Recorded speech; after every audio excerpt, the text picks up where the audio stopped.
What's up, Destiny 2 fans? Today we're going to be going over the Getaway Artist build for Warlocks. This is an amazing build that creates a ton of orbs. It does a lot of damage with its turrets, and it's going to get you some high scores for Call to Arms. This build has amazing survivability and DPS, so it's just going to be a really good one to use for any player that wants to. Alright, so without further ado, let's check out our abilities. For class ability, we are going to go with Phoenix Dive. For our jump, you can do whatever that you'd like. For the melee, you're going to get Numbral Blast, and then for your grenade, you're going to pick Storm Grenade. This is a very important pick right here. As for your aspects, you're going to get Feed the Void and Hellion. For fragments, you are going to get Facet of Dominance, Facet of Hope, Facet of Courage, and Facet of Protection. Then, for your super, you're going to want to pick Song and Flame. All of this matched up with the Getaway Artist exotic is what makes this build so special. Defeating targets gives us Devour. Facet of Protection gives us a lot of defense when we're surrounded by enemies. Facet of Courage works with our melee in order to create a debuff that allows our arc and solar turrets to do that much more damage. And while you have an elemental buff, it allows your class ability to generate more quickly, which means every single time you throw out your arc turret, you're getting more class ability to have your solar turret. And then Facet of Dominance allows for a ton of AoE.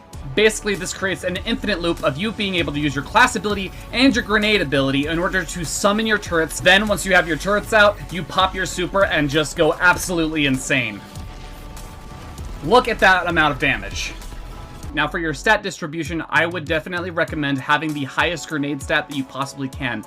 Your turrets match up with your grenade stat for damage. I've got 170, but I think that it would be amazing if I had 200 because this build already annihilates. The next stat that I would pour into is definitely going to be my super stat. The rest of the stats that I usually do are going to be trying to keep my melee, class, and weapons probably around the same level. As for my gear mods, in my helmet, I went for Harmonic Siphon, as well as 2 Ashes to Assets. In my arms, I went with Momentum Transfer, Firepower, and Bolstering Detonation.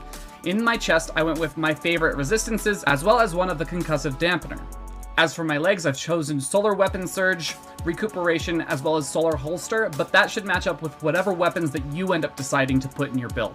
For my class item, I chose Powerful Attraction, Time Dilation, and Distribution. Now, as for weapons, I usually say to pick something very specific, or I give some recommendations, but in here, my best recommendation would to be use whatever is best in order to get as many champions as possible. Because most of your DPS comes from your abilities, the weapons are really only there to make sure that we're getting every single champion stunned, and then destroying them with our abilities. As for our seasonal artifact, in this first column, go with whatever best suits your build and weapon choice. In the second column, I go with Threadling Proliferation, as well as Flame, Fiber, and Free.